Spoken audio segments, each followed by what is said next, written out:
Hi, it's me, Logman Cador, here with my co-host. One Shot Storm, aka Brody. And here today we'll be hosting our first episode of our podcast where we discuss creepy stories found on the internet, being creepypastas, anything from No Sleep Reddit, as well as any types of fan fictions. If you guys have any stories that you guys would like us to read on this podcast, be sure to send them in. And and don't forget, we also like to include sometimes our analogies from our past video games that we've played on our stream. If you haven't seen our stream, make sure to check it out at Logman on twitch.tv. Heck yeah, we got to do that shameless plug. Today we'll be starting with one of a first story for both of us that neither of us has really read before. I found a letter from my stalker written by Minister of Owls. I'll just let you read it yourself. I saw you today. It was your birthday. You didn't see me. You hardly ever do these days. Your skin looks so nice and healthy. And your eyes, they were the most beautiful I'd ever seen them. You've grown so much. I remember how different you used to look when you were younger. I remember the day I first met you. It was 4 years ago. I was sitting at my desk, head down, listening to the teacher rattling off names for attendance.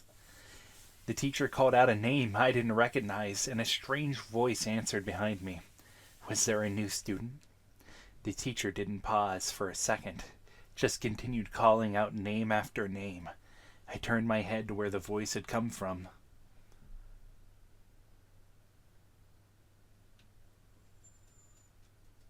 Brody?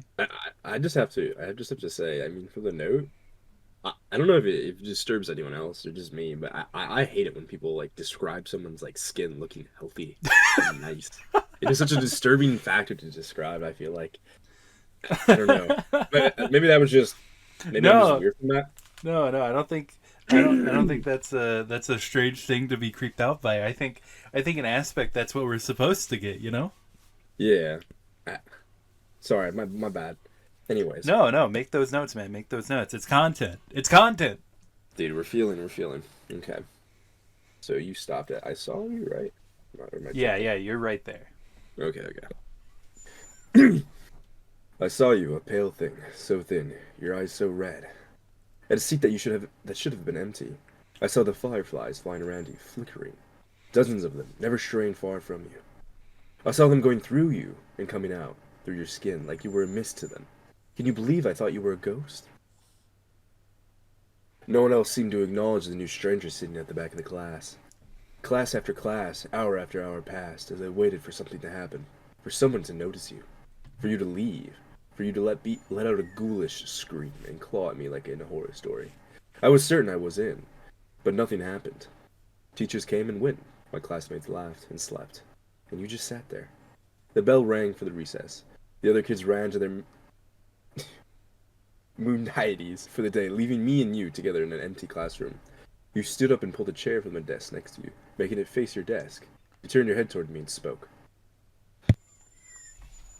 Well, you're slow today. Come on, ask me your questions. That's a weird thing to really like go with. You know what I mean? Well. You're slow today. I Oh, agree. I don't know why I didn't run away screaming at that moment. Probably would have turned out better for me in the long run. But let's not speculate. I guess at that point in my life, I was pretty bloody lonely. Oh, this is totally a Brit. This is totally a Brit who wrote this. I Oh, figured. What? I said lol. I mean, yeah, when you hit that bloody part, you know. I was pretty bloody lonely. I Ma- figured. I figured there was only a 50-50 chance you'd eat me, and the other 50 was that someone wanted to talk with me. Kid priorities don't make sense to me either these days. So I went along with the flow. I walked over to your desk and sat down in the chair. You pulled for me and asked my question. What were you? You finish that little part off. Okay. You told me you didn't know. You said that once you were a child just like me, with parents and friends, You used to go to the same schools as me. Then one day, one ordinary day, when you were 10, you just woke up and you were like this, covered in fireflies, and no one could remember the moment they concentrated on anything else. No one, not even your parents. Kind of meant like stop at the that part. That's okay. That's okay. Oh, That's fine. That's fine. You told me of how I'd notice you every day, how I'd think of you until recess every day, how you'd come to you, how I'd come to you every day, how we would talk every day, how we would meet for the first time every day for the last 3 years, and how about I would forget an instant I walked out of the room, how everyone would forget you, how the fireflies would make them, how for the last 3 years you'd be alone. Your story was very hard to believe, so I didn't. I asked what reality prank show I was on. You looked well unimpressed and asked me to continue telling my story. I was caught off guard by the non sequitur you said last time I was here. I was telling you a story, a horror story about a haunted house. As you detailed the story, the goosebumps prickled my skin. It was a story I've been making up in my head, a story I haven't told anyone just yet. At that moment, a million reactions were open to me, all simultaneously adequate and inadequate. But the only thing that seemed proper was to finish this story for you. So I did. halfway through, you interrupt me to ask if my mother had recovered from her sickness yet. I had to shake my head, a bit ashamed at the fact that I shared this private matter to a stranger. The story ended a few minutes before recess. My next class was in another room. You told me not to go. Your steadiness took me back. You seemed so accepting of your fate, like you'd already gotten used to the idea of being forgotten forever. I was a kid back then. I wasn't a particularly smart kid, and I was probably on the onset of a crush, so you can excuse what I did next as an example of my childhood stupidity. I grabbed my scissors, pressed it against my arm. Whoa, whoa, whoa, whoa, whoa, whoa. Yeah, yeah, yeah, yeah, yeah. Whoa. I grabbed my scissors, pressed it against my arm's skin, and dug in. As it drew blood, I pushed it forwards till the cut formed the shape I wanted. Letter by letter, I carved your name into my arm? Ooh, Whoa. Whoa. What? that's fucked. What? Hold on. A little bit Hold on. romantical, though. Oh my god. Cutting and cut. Dude, what kind of man is this? That's a good question. What? You okay over there? My dog. Okay. I'll just have to cut that part. Stop. Stop it. Stop that. You hear this? Guess we're having dog for dinner. Yeah. We're having you for dinner, Wendell. Oh, are you tired? Go to bed. Hey, come here. Yep. There you go, buddy. All right, shut up. We're recording something. uh, Letter by letter, I carved your name into my arm. Just so you know, I don't regret that. Don't get me... Yeah? Just so you know, I don't regret that. Don't get me wrong, kid power might have made me do it, but it was sure as hell didn't make the pain go away. It was one of the most painful experiences of my life. But even then as a kid, I thought that what was happening to you was unfair. I remember how your eyes looked when you saw that. The confusion, how strange it was for you that anyone would want to remember. I remember that look so clearly. You can pick up. Mm-hmm. When I woke up the next day and saw your name, I remembered you. I didn't forget. That day, for the first time, we had a conversation that wasn't so one-sided. You said no one had ever done anything like that before, and I suggested I might have a mental illness. I won't deny it. That drew a little blood. As we talked, a creeping thought came into my head. Did you prefer it when I didn't remember? That night, I was sitting up in my bed, staring at your name out my arm, wondering if I should cover it up so I couldn't see it and give you back your privacy. When I heard a crash, I looked up to see my bedroom window shattered and a dirty rock on the floor. I looked out of the cracked window and saw a dark figure on my lawn. Oh my god, dude, this guy is like throwing rocks through it. This all sounds sweet. Don't get me wrong. This all sounds sweet, I, but this also is layers upon layers of edge. I Like think a it's almost horrific, though. I mean, oh shit. Oh, nachos got my fucking teeth. But just the name carving into the carving the name into the arm, the fucking dirty rocks into someone's window. I mean, I don't know. Maybe knocking on someone's window is like romantic and shit, but then no, this just sounds like level of like you said, edge, creepiness to it. Yeah, it's like throwing the rock. Dude, as an adult in my aspect, it's like you know how much it probably costs to repair a window. Don't throw a Oh, fucking rock through it.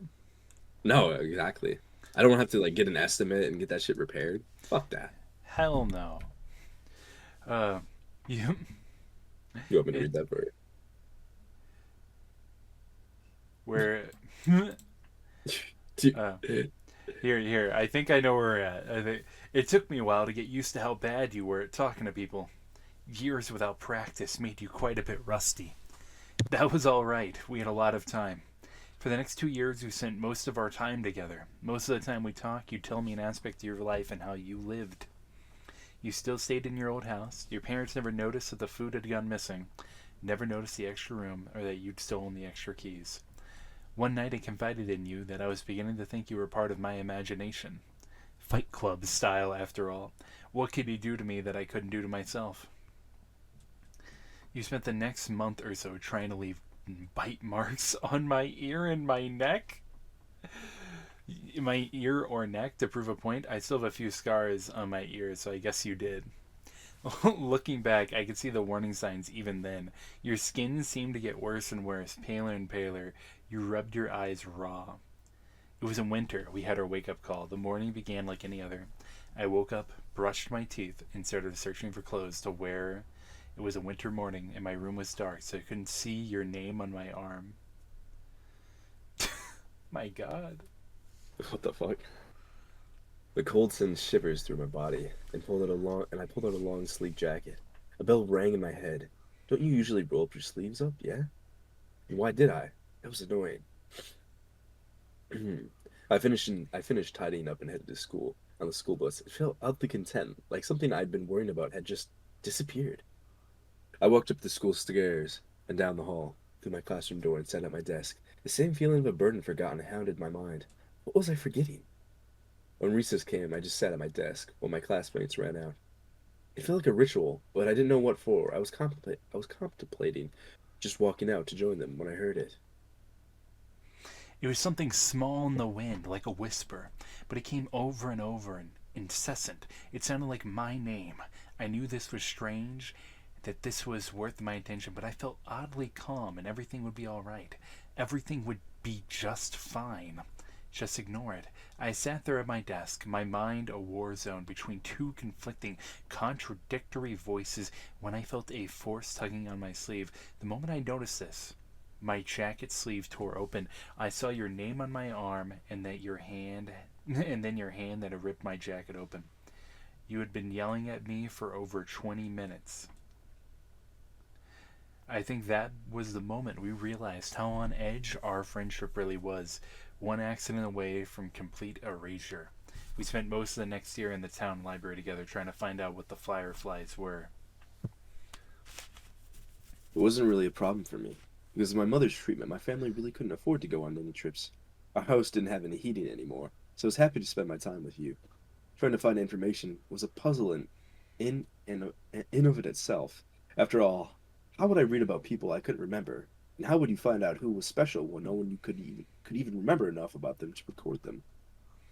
We found our old family tree and records. Individually, we would write down the names of everyone in the book on two lists, and then we'd compare. The names I hadn't remembered to write down, but you had, would become to focus. They were the names who were under the curse of the fireflies. We compiled a list of suspicious books, Books we thought could help us because they were written by or about the people we were searching for. I read the books with the list of names side by side, reading it again for every page of the book. You scoured the internet on the library computers on the lookout for articles about these people. Our search would lead us to the glimpse we got of what was really happening to you. It was a late night when you found the picture. I was a bit drowsy at the time and almost about to nod off when I heard a sharp intake of breath. I turned to see you standing up, pointing at the screen. I didn't see anything. Well, anything noteworthy. On the screen was a picture of a clearing somewhere in the woods. You held up your name on a piece of paper where you'd marked out two names. Susie Appleby Reagan, 13. Terry Appleby Reagan, 12. Siblings. For a moment, I saw the paper and the screen side by side. Side by side. And then I saw them, two figures emerging from the woods toward the camera. They're almost humanoid, with the exception of their limbs, which were stretched to nightmarish proportions. Their blank, white skin was that of a pure albino, and looked more like tree bark than anything else you'd expect to find on a mammal. A cloud of fireflies surrounded the duo. The shorter one looked emancipated. I could see their rib cages round which their eyes, God, their eyes so small, so red. The taller one with its white hair didn't look alive anymore. They were little more than skin wrapped around a skeleton. Fireflies swarmed out of their pairs' empty eye sockets. Both reached for the cameraman. I looked at the article surrounding the picture. It was a blog posted by a hiker 20 years after the last mention of the two kids. The picture was a mystery to the cameraman as well. He'd been wanting to go to the woods pictured for a while now, but he never actually remembered going there. The picture had just appeared on his camera one day out of the blue. For a moment, I looked at your face, your thin, pale face with those red-veined eyes. Would that be you? When my scar faded, just a walking horror I'd glimpse, then forget. We walked through our reading lists at a much faster pace, starting from that moment. Maybe we should have gone slower. At least every book, every website we'd left untouched promised hope. The books that we'd finished and tossed aside promised nothing but the clearing the woods as one's future. And we tossed aside a lot of books. I believe I tore through 3/4 of my reading list before I stumbled across a journal. Oh God, that horrible, horrible journal. The journal used to belong to a mental patient named Joey. I'm sorry, dude. Joey? That's the name we give him? We couldn't give him... I just feel like... Joey's a fire name. That's a name... I don't know. I just feel like that's not the name who claimed to be a serial killer. Joey the Killer. You know, that's a whole new story that we're going to have to find. Well, I feel like usually, like, for, like, serial killers, they usually give them a moniker rather than, like, actually, like, call them by their name, you know? I know. He was locked up in an asylum. When the police discovered his supposed victims never existed, he was diagnosed with a need for attention and shoved away. They should have electrocuted him. They should have fried him until his flesh melted and his hair burned. In the journal, he talked about how he carried out his killings. He knew things bizarre and disturbing. Things no one else knew. He knew of strange creatures that lived in the woods. Of them, his favorites were the fireflies. I'm not going to tell you how you summon these things. I trust you. I trust you more than anyone. But a thing like this belongs to the ground more than it ever will be to the human mind. In the end, it's sufficient to know that these things were not fireflies. Joe would start his ritual by taking a kid. Any kid. Anyone he pleased. He could take them at any time. In the dead of night from their own homes, or in broad daylight from their front yards. It didn't matter if he was seen. He would take them to his house and drag them inside. Usually, an Amber Alert came up at that point. He didn't care. Like I said, it wouldn't matter soon. He'd drag them to a special room in his house. Here the fireflies would come and latch onto them. Now nobody was searching for the kids. Not the police. Not the parents. Nobody. From there on, he could do whatever he wanted to the kid. He got bored of them after a day or two, after the child had broken. At that point, he disposed of them. Hacksaw, kitchen knife, anything would work. He detailed a large pit of bodies he kept in the woods swarming with bugs. One day, I guess he got bored of that too. So he went right to the police station and turned himself in. Not on account of guilt. No, no, no. He just wanted somebody to know about the stuff he was doing. Sick bastard. Oh, don't get the wrong idea. He never stopped killing kids. The asylum doors didn't stop him from doing what he liked. It just made him improvise. He made a new way. He modified the flies so they could survive without a host, just in a dormant state. When a child, he specified the age, would approach the swarm, it would latch on and begin its effect. Over the years, the child would warp horribly into the things we saw in the woods. I wish I could hate him in peace. I wish I could say the world owed him nothing. But that wouldn't be true. He detailed a way out. On the final page, there's an exact explanation of how to get rid of the fireflies.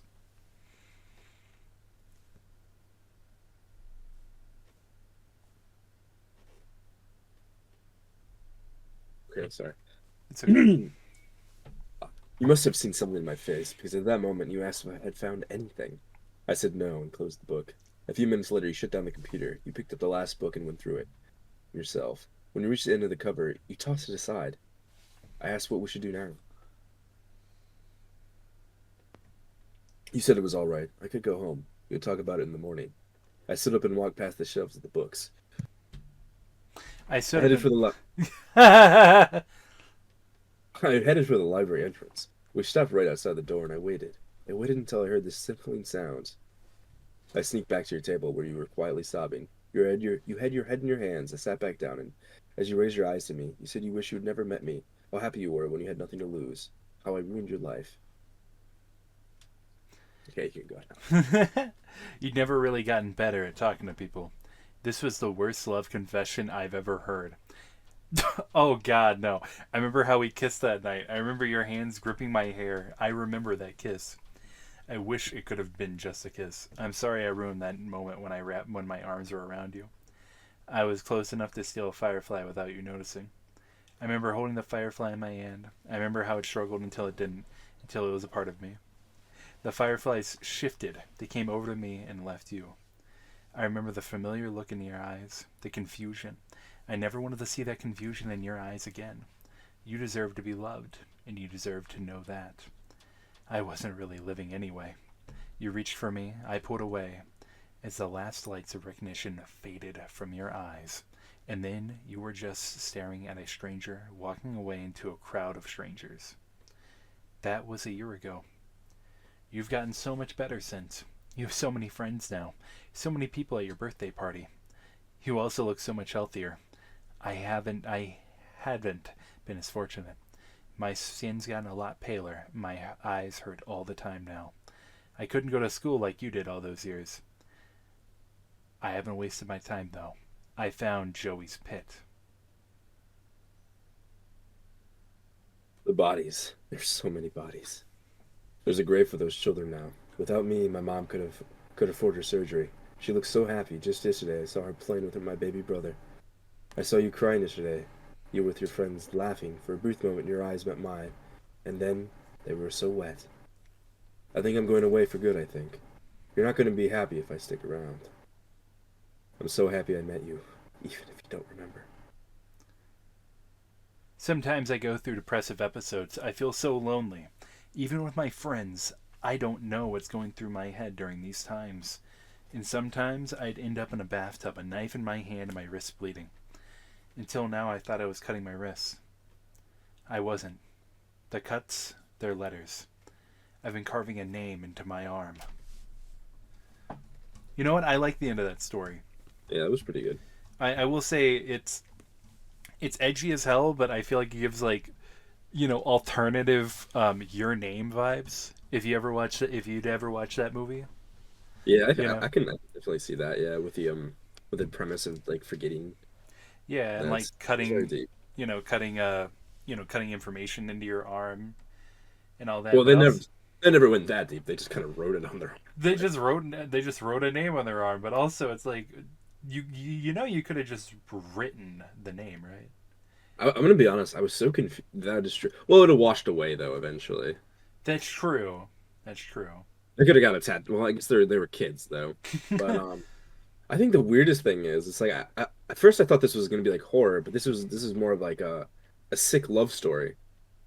Yeah, it was rather sweet, I think. It was just about some. I don't think it said the genders of the kids, but just some two kids fucking one being forgotten, one not. Well, I think the one guy, the one kid that thought, that he wasn't really living. I think he was kind of already in a depressive state. I think that's why he took the fireflies. Yeah, he was doing that because he wanted to be a good friend, a good person. A good lover. Uh, yeah, I don't want to be too weird about it, but I feel like that at that point it was like, there was definitely some romantic love with that. At least maybe it was one-sided. I don't know, but yeah, that was definitely deep. no, I thought it was really good. Um, would I do reading it? Would I like to see what it would it be called?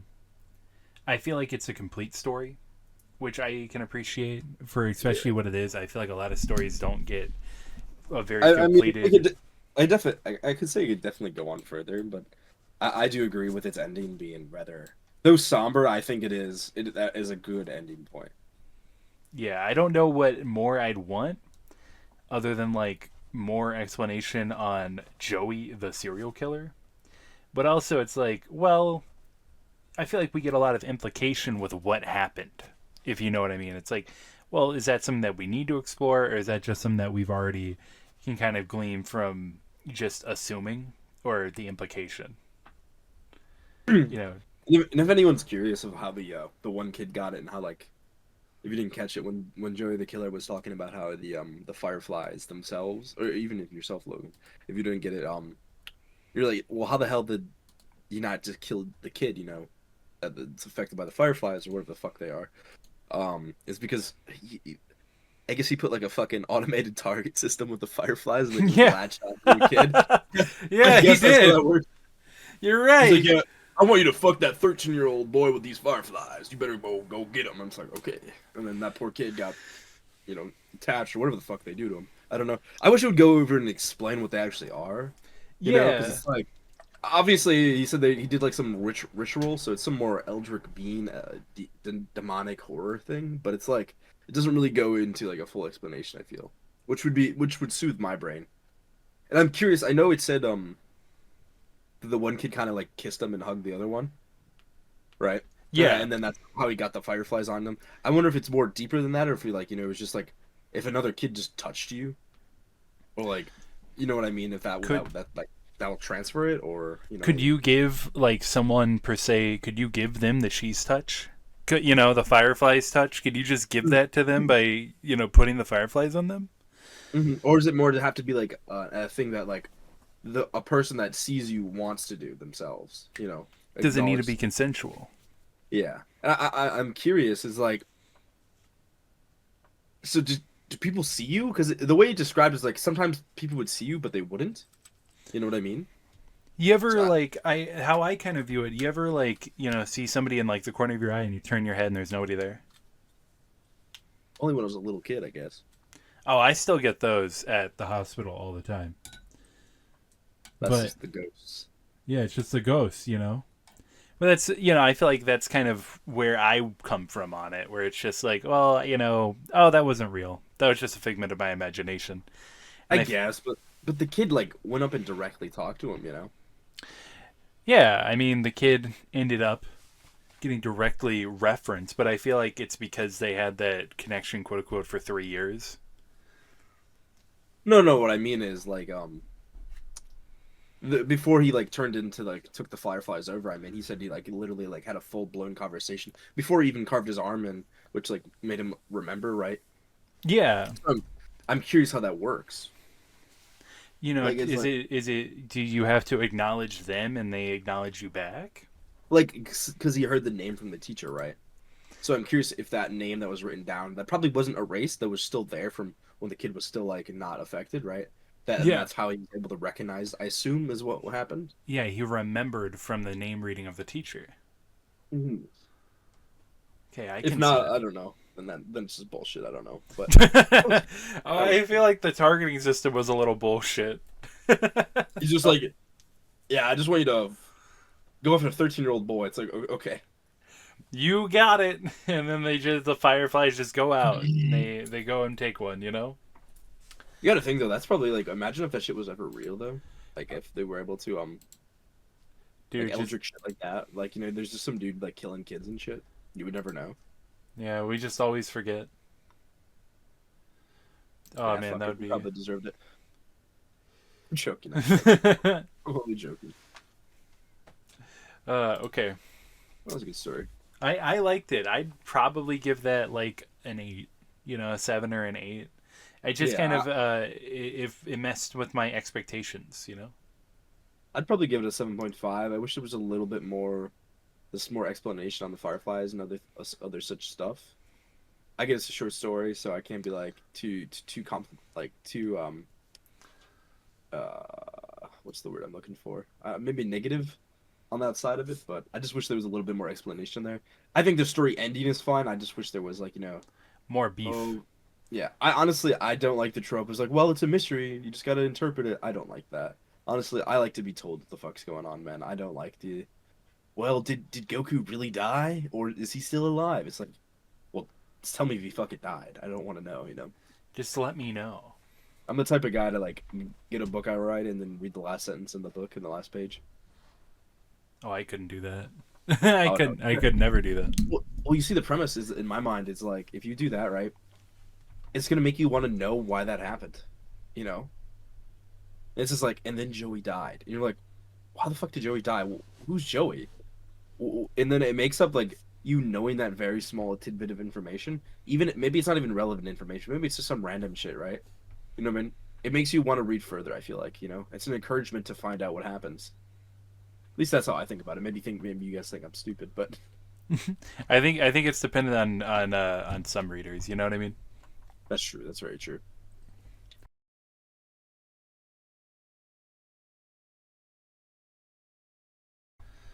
Okay. Our next story is called Ticci-Toby. It is by Castaway. Um, Now this one I know is infamous. The only thing I've never actually read it. I just know that the author has kind of disowned this original version of Ticci-Toby and wanted to redo the character. But maybe we should find out why that is. Maybe Maybe so. Maybe so. March 2nd, 2015. Jesus. I know, quite a bit of time ago. Would you like to start us off on this one? Yeah, I can do that. Okay. The long road home seemed to go on and on. The road continued to stretch in front of the vehicle endlessly. The light that shone through the branches of the tall green trees danced across the window, in the random patterns, every once in a while, obnoxiously shining in your eyes. The surroundings were full of deep green trees, forming a forest around the road. The only sound was the sound of the car's engine as it traveled down the path.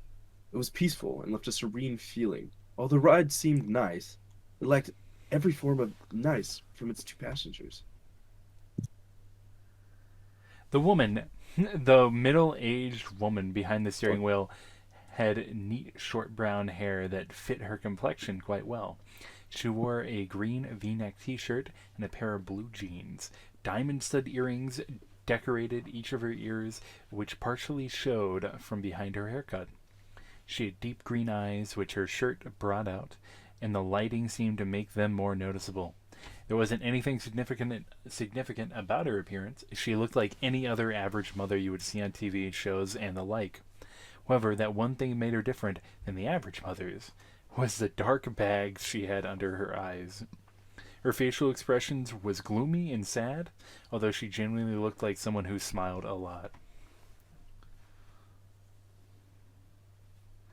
Dang, these paragraphs are getting longer. She would that's what I'm saying. sniffle. She would I sniffle. got it. I Okay, got it. Sorry. all right. Sorry about that. Oh my god, these ads though, what the hell? Help defenders of Ukraine. It just shows a fucking euro. It's crazy. Okay, enough of that. She would sniffle every once in a while, and occasionally glance in the rearview mirror to look at her son in the back seat, who was hunched over partially, with his arms held tight around his chest, his head pressed against the cold window. The boy lacked any normal appearance. Anyone could plainly see there was something wrong with him. His messy brown hair went every which way, and the luminescent lighting brought out his pale, almost gray skin. His eyes were dark, unlike his mother's, and he wore a t-shirt and a scrub pants that were provided by him by the hospital. The clothes he had worn before were so shredded and bloodstained they weren't wearable anymore. The right side of his face bared a few cuts with split eyebrows. His right arm was bandaged all the way up to the shoulder, which had been shredded with his right side hit with a shattered glass. Dang. His injuries appear to be painful. In reality, he couldn't feel anything. This was just one of the glories of being him. One of the challenges he had to face while growing up. Was growing up with a rare disease that caused him to completely numb towards pain. Never before had he felt himself get hurt. He could have lost an arm and felt nothing. The other major disorder he had faced, which was the one that deemed him many insulting nicknames in the short time he had attended grade school before he switched to homeschooling, was his Tourette's syndrome, which caused him to tick and twitch in ways he couldn't control. He would crack his neck uncontrollably and twitch every once in a while. The kids would tease him and call him Ticci-Toby, and they mocked him with exaggerated twitching and laughing. It got so bad he had to turn to homeschooling. It was too bad for him to be in common learning environment with a seemingly every kid poking, or more like stabbing fun at him. Oh God. Toby stared blankly out the window, his face empty of any emotion, and every few minutes his shoulder, arm, or foot would twitch. Every bump that the car tires hit would make his stomach turn. Toby Rogers was the boy's name, and the last time Toby remembered riding a car was when it crashed. That's all he thought about, unconsciously replaying everything he remembered before he blacked out, over and over again. Toby had been the lucky one. His sister had not been so lucky. When the thought of his sister came, he couldn't help the tears that welled up in his eyes. The horrible memories replayed in his mind, her screaming that had cut off when the front of the car smashed in. It all went black for a moment, before Toby opened his eyes to see his sister's body, her forehead pierced with glass shards, her hips and legs crushed under the force of the steering wheel, and her torso pushed in from the too late inflated airbag. That was the last thing he had seen of his dear old sister. The road home continued on for what seemed like forever. It took so long to get home because his mom wanted to avoid the sight of the crash. When the surroundings gave way to a familiar neighborhood, they were both more than ready to get out of the car and step back into their own home. And it was an older neighborhood, with quaint little houses all next to each other. The car drove in at front of the blue house with wide window panes. They both quickly noticed the old vehicle that was parked in front of the house, and the familiar figure that stood in the driveway. Toby felt automatic anger, and frustration took over him at the sight of his father. His father, he wasn't there. His mother pulled the car up to the driveway beside him before turning off the engine and preparing to step out and face her husband. "Why is he here?" Toby said quietly as he looked back at his mother, who reached to open the door. "He's your father, Toby. He's here because he wants to see you." His mother responded in a monotone voice, trying to sound less shaky. "Yet couldn't drive up to the hospital to see Lyra before she died." Toby narrowed his eyes out the window. "He was drunk last night, honey. He couldn't drive." "Yeah, when is he not?" Toby pushed the door open before his mother stumbled out into the driveway, where he met his father's gaze before looking down at his feet with a stern expression. His mother stepped out behind him and met her husband's eyes before walking around the car. His father opened up his arms, expecting a hug from his wife, but she walked past him and put her arm around Toby's shoulder, started leading him inside. "Connie." Connie! Her husband gave. Just do it. Just go. began in a raspy voice. "What? No welcome home hug, huh?" She ignored her husband's obnoxious words and walked past him with her son on her arm. "Hey, he's 16. He can walk by himself." His father began to follow them in. "He's 17. He just keeps upping the numbers. "He's 18, Connie. He can get the fuck out of this house." Connie glared back at him before opening the door to the house and stepping inside. Toby, why don't we go in the room to go in your room to rest, okay? I'll come get you when dinner's ready. No, I'm No, 6. no, I'm 16. I can walk by myself. Toby said sarcastically and glared back at his father before stumbling up the small staircase and turning into his room, where he slammed the door violently. His little room didn't have much in it. Just a small bed, a dresser, a window, and his walls had a few picture frames of his family. Back when they were a family. Back when they were a family. Before his father became an alcoholic and acted violently towards the rest of his family. Toby remembered when he was arguing with his mom and he grabbed her by the hair and shoved her to the floor. And when Lyra had Hey, tried yo.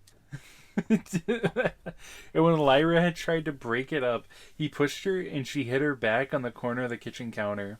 Oh, that hurts, bro. If you ever like accidentally hit the corner of any table or anything like that, ooh, it hurts. Especially if it's like sharp. Yeah. Toby could never forgive him for what he did to his mother and sister. Never. Toby didn't even care how much his father beat him down. He couldn't feel it anyway. What he did care about was how he intentionally hurt the only two people he cared about. When he was waiting in the hospital where his sister took her last breath, the only one who didn't rush there was his dad. Dude, this guy's an asshole. On God. Toby stood I got by the window. Oh, you got it? Go ahead, man. Toby stood by the window and looked out at the street. He could have sworn he saw something out of the corner of his eye, but quickly blamed it on the meds he was on. When dinner time had come, his mother called up to him. Toby had come down the stairs and hesitantly sat down at the table across from his father. And in between his mother and an empty chair, it was quiet, as his parents picked up their food, but Toby refused to eat. Instead, he just watched his dad with a blank stare. His mother caught on to his staring and elbowed him slightly. Toby looked over at her, slightly, and then down at his uneaten food, which he still didn't touch. Toby laid in B. He pulled his covers over his head and stared at the window. He was tired, but there was no way he could fall asleep. Oh, I thought I skipped something or some shit. Toby laid in bed, not B. Okay, oh my God. Toby laid in. Dude, They forgot the. Okay, I was they so forgot confused. I was the like, D, dude. I was like, what the fuck's going on here? Yeah, dude. Laid in Imagine bed. he's still in the kitchen, right? He's still on the kitchen table. And he just pulls his covers out from underneath the table, and he just like goes back with a pillow behind his head, and his dad's just sitting there. What the fuck? He's 17. He can't. I'm 16, Dad. And I will sleep wherever I want. You can't stop me. And he like dad picks up, flips the table, and he's like, "No sleeping in the kitchen. None of that." Or your mother gets it again. Okay, enough is enough. He pulled the covers over his head and stared at the window. He was tired, but there was no way he could fall asleep. He couldn't. Oh God, I'm tired too. Oh no, dude, you got Tobied. I did. I heard you yawn too over there. He was tired, but there's no way he could fall asleep. He couldn't. There was too much to think about. He'd been debating on whether to follow his mother's directions and forgive his father, or continue holding a grudge with his boiling hatred. Oh jeez. He heard his door creak open, and his mother padded into the room and sat on the bed next to him. She reached over and rubbed his back, which he had been turned to her. "I know it's hard, Toby. Trust me. I understand. But I promise you it will get better," she said softly. "When is he gonna leave?" Toby said with an innocent tone in his shaky voice. Connie let her gaze fall down to her feet. "I don't know, honey. He's staying as far as I know," she replied. Toby didn't respond. He just continued to look forward at the wall, holding his damaged arm near his chest. After a few minutes of silence, his mother sighed before she leaned in to kiss his cheek, stood up to walk out of the room. "Good night," she said as she closed the door. The hours passed slowly, and Toby couldn't quit tossing and turning. Every time he let his imagination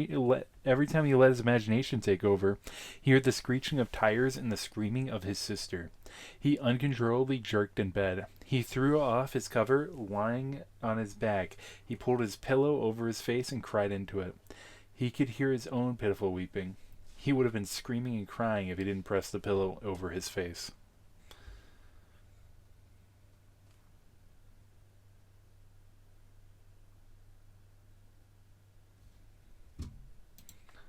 My buddy?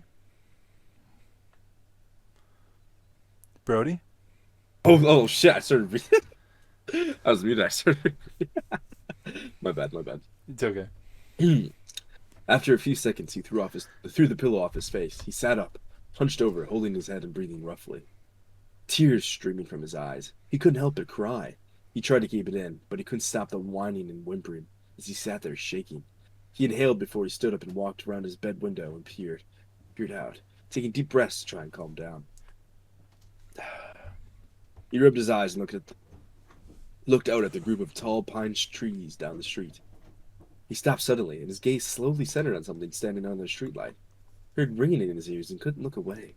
The figure stood beside the streetlight, about 2 feet shorter than it did, long arms draped at its sides, and it stared up at him with its non-existing eyes. The figure had no facial features to speak of. No eyes, no mouth, no nose. Yet it held Toby's hypnotized stare, seemingly peering into his very being. The ringing in his ears grew louder and louder each second he stared before it suddenly went all black. The next morning, Toby woke in his bed.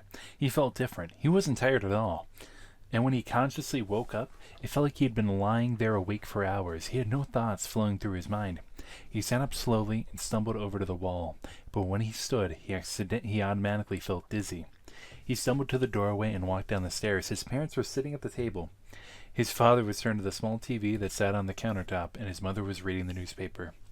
She quickly looked over when she felt Toby's presence looming behind her. "Well, good morning, sleepyhead. You've been sleeping forever." She greeted him with a hesitant smile.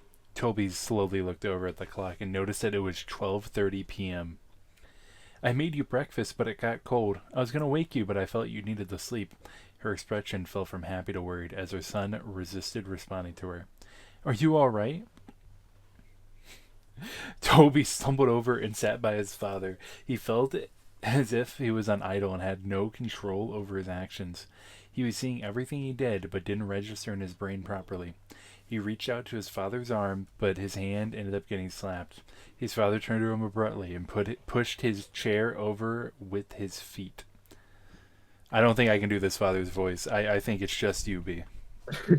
"Don't touch me, boy!" He yelled. His mother stood up. All right, now that off."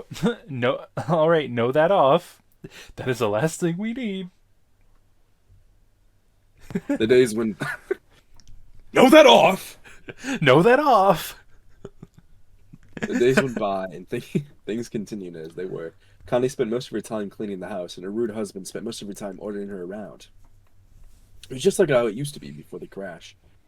Toby never really left his room. He would sit by his bed and tremble. His mind would wander. But his thoughts changed too fast to be remembered. He would pace around his small room like a caged animal or stare out the window. Then the unhealthy cycle continued. Connie continued to be pushed around by her husband, being way too submissive to him. "Hey, yo." And Toby remained in his room. Before he could think twice. He began to chew on his own hands, tearing the flesh from his fingers. What? Whoa, what? This isn't like getting a hangnail, bro. This is like getting the skin. Bro, it's yummy. Let him be. He would gnaw at his hands until they bled. When his mother walked in on him while he was doing so, she would react horribly. She rushed him downstairs and grabbed the first aid kit, wrapping his hands in bandages. Afterwards, she demanded that he wouldn't leave her side again. Toby isolated himself so much that he grew to hate being around others. His memory grew glitchy as well. He'd start missing memory of minutes, hours, and days, and so on. He would begin talking to nonsense about things completely unrelated to conversations he would have. He'd go off about seeing things, sharks in the sink as he washed the dishes, hearing crickets in his pillows, and seeing ghosts outside his bedroom window. His mother grew so anxious about his mental health that she decided it would be good for him to talk to a professional about what he was feeling. Connie walked Toby into the building, holding up his hand and guiding him in. She walked him up to the front desk and began talking to the lady who sat behind it. "Miss Rogers?" the lady asked. Yes, that's me. Connie nodded. We're here to see Dr. Oliver. I'm here with Toby Rogers. Yes, right this way. The lady stood and led them down a long hallway. Toby looked at the framed artwork down the halls and turned into the sound of the lady's high heels on the hardwood floor. I gotta stop you right here. I think I know why he didn't like this story, dude. There's so many like very odd spelling mistakes that kind of like fuck up the emotion of the story. I'm sorry. I've just noticed it. It's like, oh my lord. You know now. You know now. Anyway, sorry. Continue. She opened the door to a room with a table and 2 chairs. If we can get them to sit in here for a few minutes, I'll get the doctor. She smiled and held the door open. Toby stumbled into the room and sat down at the table. He looked over at his mother and the lady before the door slowly shut behind them. He looked around the room before he held up his tightly bandaged hands and began to bite at the bandages to unwrap his hands. But he was interrupted as the door swung open and a young woman in a black and spotted dress with light blonde hair stepped in, holding a clipboard and a pen. Toby? She asked with a smile. Toby looked up at her and nodded. Nice to meet you, Toby. My name is Dr. Oliver. Maybe I shouldn't do the Valley Girl accent for this doctor. Probably not. She put her hand out for him to shake, but hesitantly pulled away when she noticed his bandaged hands. Oh! She smiled nervously before clearing her throat and sitting in the chair across the table from him. So I'm going to ask you a few questions. Try to answer them as honestly as possible, okay? She placed her clipboard down on the table. Toby nodded slowly and held his retrained hands in his lap. How old are you, Toby? 17? He responded quietly. She wrote that down on the paper that was clipped to the clipboard. Do you want to do Toby's voice for this little bit?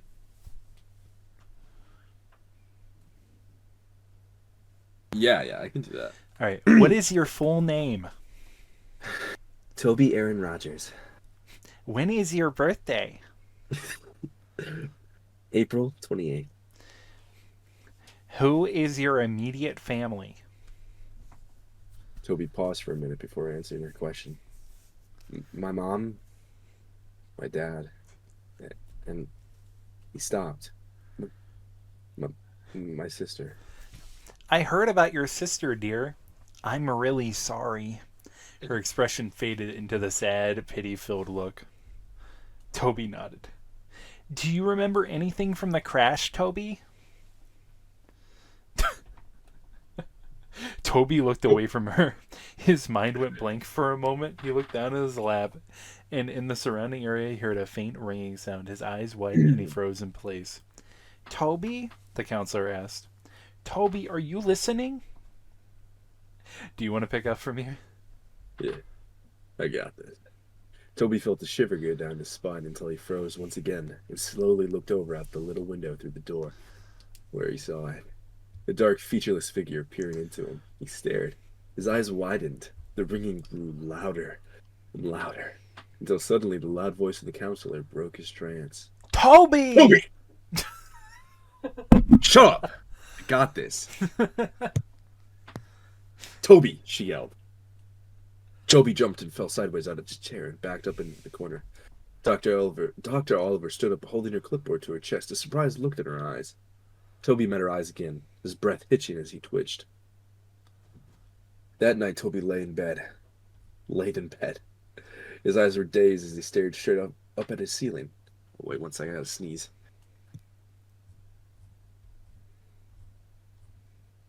Okay, we're good.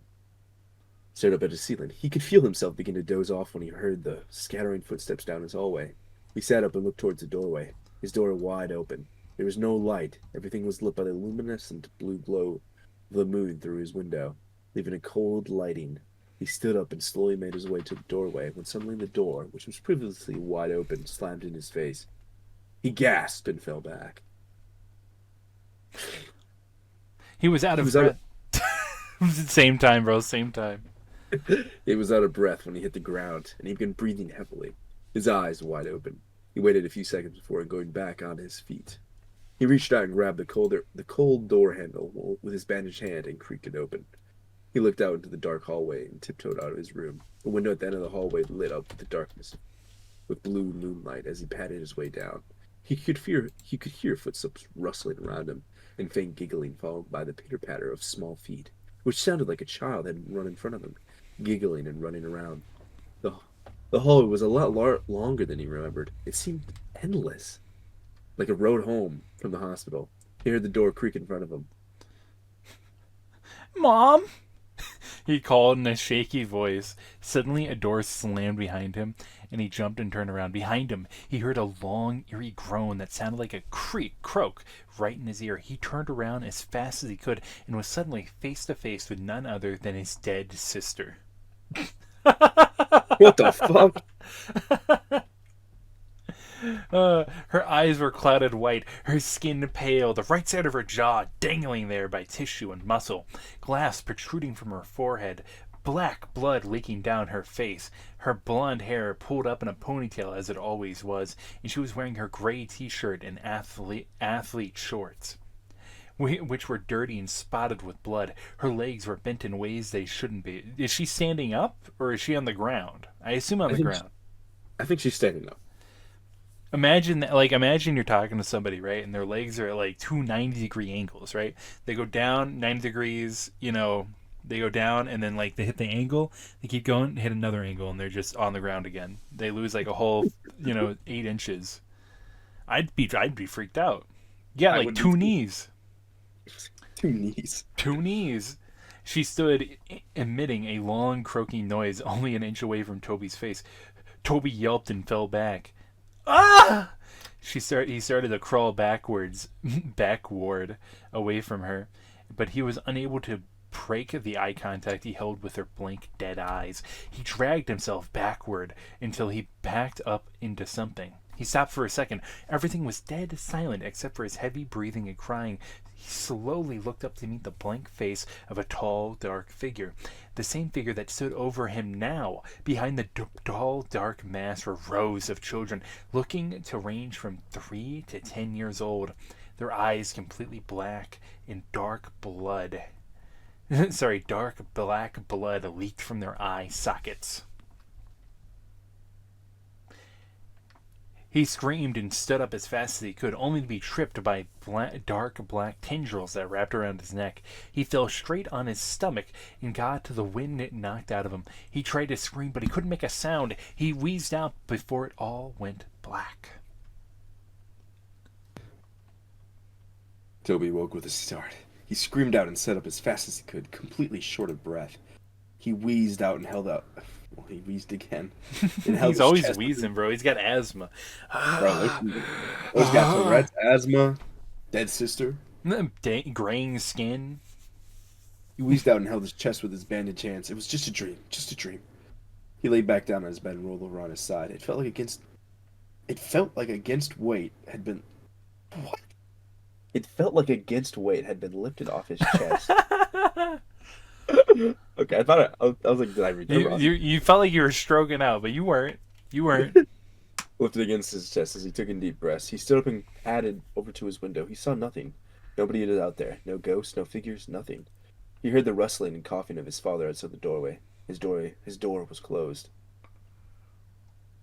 He walked over and opened it, looking out the hallway. Once again, he padded down the hallway and into the kitchen where he found his dad standing and having a smoke in the living room. Toby waited for a second longer and watched him from around the corner before a burning feeling started deep in his chest. Now, I feel like, okay, I don't smoke at all. But I just gotta wonder, do people like just stand there and smoke? Just like, is this dude just standing there, just like taking just having a cigarette? Yeah. That's weird. I guess it's like just sitting down to have a beer, I guess, just to do it. Well, it's an addiction. Yeah. It's an addiction. All right, keep going. Deep, boiling anger overtook him. He heard the little imaginary voice in his head. Two. They chanted. He turned away and held his arms. It felt like he actually had control over himself, and like he did for the past few weeks since he got home from the hospital. He actually had complete thoughts for just moments before the chanting of the little voices in his head clouded them. Kill him. He wasn't there. Kill him. Kill him. He continued on. Toby trembled. No. He wasn't going to do it. What, was he going crazy? No, he won't kill anyone. He can't. He hated his father, but there was no way he was gonna kill him. That was it, the last thought he had before he fell into an idle state once again. The influence of the voices in his head was too much. He began to silently walk up behind his father. He reached over the counter to the knife in the case. He gripped it in his hand, and he felt the sensation take over his chest as he let out a snicker.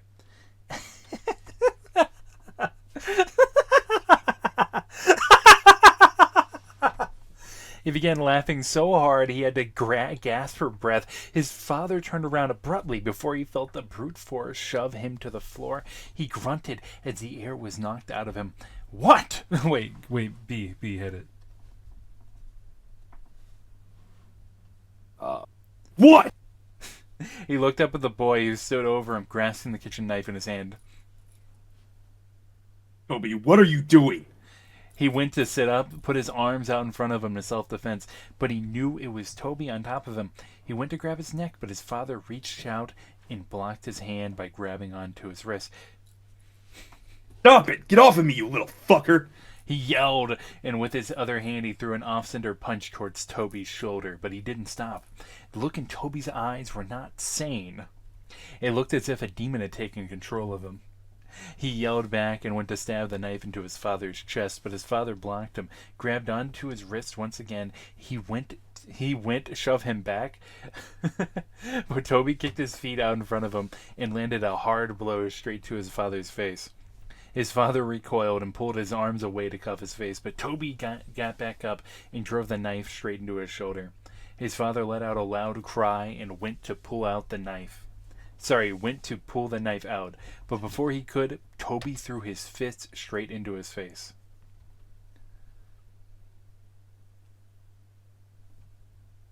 He began to pound his fist into his head, laughing and wheezing. He cracked his neck and grabbed the knife and ripped it out of his father's shoulder. He drove it deep into his dad's chest, repeatedly stabbed into his torso, blood spilling out and getting splattered everywhere. He didn't stop until his father's body went still. He threw the knife over to the side and leaned over his body, coughing and panting. He stared at his father's smashed-in face and sat there twitching until a loud scream broke the silence. He looked over to see his mother, standing a few feet away, covered her mouth in tears, streaming. "Toby!" she screamed. "Why did you do that?" She cried. "Why?" You gotta kill the mom. Toby stood up and began to back away from his father's bloody corpse, began to back out of the kitchen. He looked down at the blood-soaked bandages on his hand, and looked up at his mother one last time before he turned and ran out of the house. He ran into the garage and slammed his hand against the control panel on the wall and pushed the button to open the garage door. Before he ran out, he noticed his father's hatchets, which had been hanging on the tool rack above the tool. A table full of jars filled to the brim with old, rusted nails and screws. One of the hatchets was new and had a bright, nice trifucker. It had a bright orange handle with a shiny blade, and the other was old with a wooden handle and an old dull blade. He grabbed both, looked down at the table, and he grabbed a saw, and he saw a box of matches under the table. And under the table was a red gasoline tank. He held both of the hatchets in one hand and grabbed the matches and gasoline before running out of the garage, down the driveway, and up the street. As he approached the streetlight, he could see his own bedroom window, hear the police sirens in the distance. He turned to... No, you can read that part, sorry.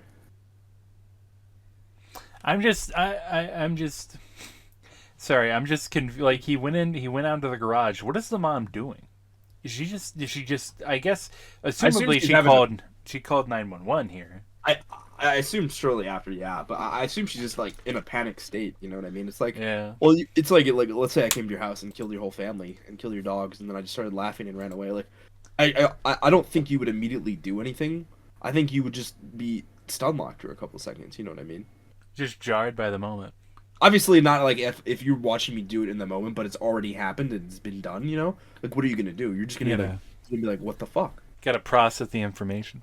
He turned around, and the red and blue flashing lights came rushing down the street.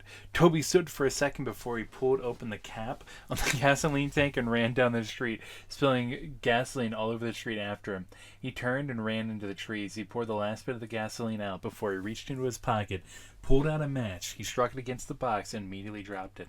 In an instant, flames burst around him.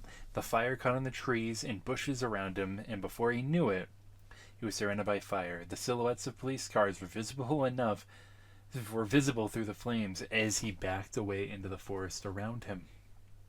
He looked around, but his vision was blurred. His heart was pounding. He closed his eyes for a moment. That was it. This was the end. Toby felt a hand on his shoulder. He opened his eyes and looked over to see a large white hand with long, bony fingers resting on his shoulder. He followed the arms that was attached to the hand up to a dark, towering figure. It appeared to be wearing a black suit, and its face was completely blank. It towered over Toby's small frames and looked down on him. Tendrils reached out from its back. Before Toby knew it, his vision blurred and he heard the sound of ringing in his ears. Everything went blank. Oh. That was it. That was the end. That's how Toby Rogers died. A few weeks later, Connie sat in her sister's kitchen. His sister? You mean her sister? Her sister, Lori, sat next to her drinking a cup of coffee. About 3 weeks ago, Connie lost her husband and her son, and a few weeks before she had lost her daughter to a car crash. Since then, she's moved in with her sister. The police were keeping her busy. They had just finished cleaning up the case, and the story had been released 2 weeks ago. The focus of the world seemed to have shifted completely. New stories. Lori switched the TV on to a news broadcast. On the TV, the news reporter began introducing the new headline. We have breaking news. Last night there have been reported the murder of 4 individuals. There are no suspects yet, but the victims were a group of middle-aged school kids who had been out in the woods late last night. The kids had been bludgeoned and stabbed to death. Investigators have discovered a weapon at the crime scene. It seems to be an old dull blade hatchet, as you can see here. The picture changes to show the snapshots of the weapon exactly as it was left at the crime scene. Excuse me. The investigators have pulled the name of the possible suspect, Toby Rogers, a 17-year-old boy who stabbed their father to death a few weeks ago, and tried to cover up his escape by setting a fire in the streets and forest area around the neighborhood. Although they believed the young boy had died in the fire, the investigators suspect Rogers still might be alive due to the fact that his body was never found. You know, that's a crazy end to it, but honestly, I can see why the author probably wanted this to be wiped. Yeah, I'm gonna be honest. Ending was kind of shitty. I'm just kind of glad they never went with the idea of saying, like, you know, Toby had like this feeling inside of him. It kind of gave an explanation of like, well, he doesn't feel pain and something's stalking him, which we know it's Slender Man. Come on, it is literally the Slender Man. That's what it's supposed to represent, you think? Yeah, it's totally Slender Man. Dark, looming figure, featureless face, long, bony fingers, tendrils of tentacles. Yeah, I guess that's fair. Was Slender Man a child killer, though? Yeah, he was totally a child killer. Interesting. Yeah, I remember, quite a bit ago. I mean, this might have been like 8 years ago. We had those 2 teenage girls who murdered their friend. Well, attempted. I mean, it was an art. Yeah. Yeah. I gotta look up when that was. Yeah, that was 10 years ago. Yeah, they're out. They're out now. Yeah, I hope you know that. Oh no. So you're saying they're available? Technically, I think they are legal. Yes. Why do you have to phrase it like that? I thought that's the way we were going. My apologies. I didn't understand the premise here. My bad. It's okay. Yeah, they're the same age. They're like the same age range as us. That's crazy. I'm curious. So is this like a prequel, or is this like? I think it's just an association.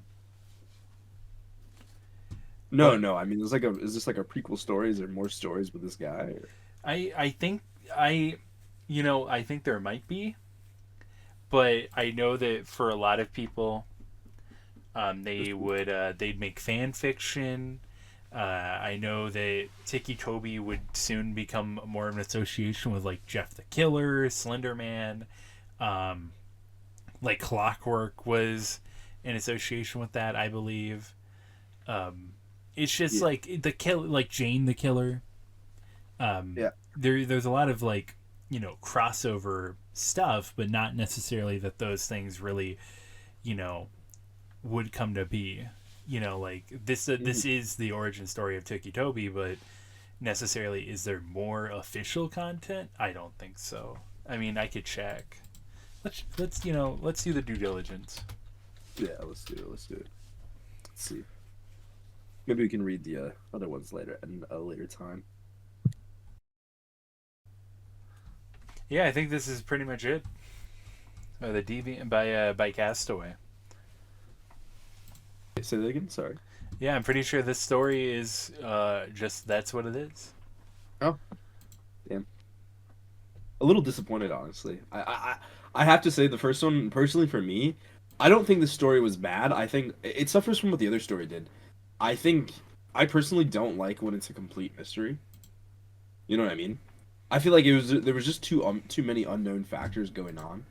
You know? If you get what I'm trying to say here. But I just feel like that's how a lot of shorter stories tend to end up being. Like, not That's everything gets fair. explained.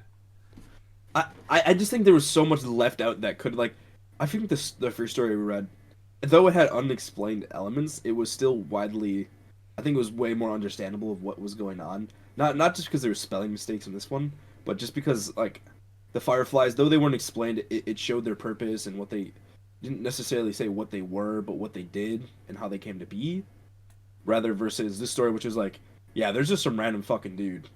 You don't know what's going on, and he's now mind fucking your child and making him kill your dad. Yeah, but it's just there is lore about Slender Man that you can go out and find. I just know that it's not explained in this Well, story. I guess it's yeah, but it's not Slenderman itself though. It's more of a related story. You know what I mean? If I was reading Slenderman, I could take that as face value and be like, yeah, okay, that's fair. There's other lore out there. I'm not going to get agitated by that. But you know what I mean? But I'm pretty sure it's supposed to be. Is it supposed to be directly influenced? I think it's supposed to be that is just straight up Slender Man. Oh well, I guess then. I guess I guess the story's forgiven by the B Road. no. But I'll give it some leeway. I'll give it some leeway. It wasn't a bad story by any means. That was just my complaints from it. I think if it was cleaned up a little bit more too with the grammatical errors, it'd be a lot better. But sometimes it just had me like fucking Finney. He was like, he went to B. I was like, He what? went to B. But I feel like that's also some of the joy of some of the stuff with how it's written. It's like, oh god. You can tell it's unprofessional, which is always a nice factor here and there. You know, it shows. I think it shows a lot of young writers are. Which I mean, this Yeah. really wasn't. I don't think it was produced in 2015. I think that's just when it was Published. I think that's just when it was put on to the on the Creepy Pasta website. Yeah. Produced. Yeah, I think this came out in like even just 2012. Oh Jesus, when did Slenderman even come out? I think like 2008. Slenderman. June 29, 2009. Yep. On a thread in the something awful internet forum. I don't know why, but on my when I looked it up, I just get a picture of Slenderman wiki, but the picture that they gave with it was just of H.P. Lovecraft. And I'm really like literally, it's just that's what it is. It's just like, yep, this is H.P. Lovecraft. He's Yeah, a now that you Slender say it, Man. it is definitely a more heavy inspiration from Slenderman. He Oh, of just kind of course. looked like. I mean, yeah, if you just scrubbed his eyeballs, his nose, and mouth, and hair, he would just look like the Slender Man. Yeah, with the tendrils behind him too. Mm-hmm. And I mean, he has those, you know, just I don't know. It's Slenderman's such Yeah. a goofy fellow. He's a goofy guy. He's a goofy guy. You know? But Mhm. it's all right. Well, is there anything else you'd like to say about these two stories? No, I besides my complaints, I think they were a great read. Personally, I enjoyed it. I thought they had. I did as well. I think they were good stories. You picked a good selection here. Well, if there's to the viewers out there, if there are any type of stories that you'd like us to have give a read through, give our reaction of. Be sure to give out a recommendation either on our Discord or on YouTube. And I hope you guys have a wonderful rest of your day. I agree. I guys hope you guys have a great afternoon, morning, night, wherever you may be in your day.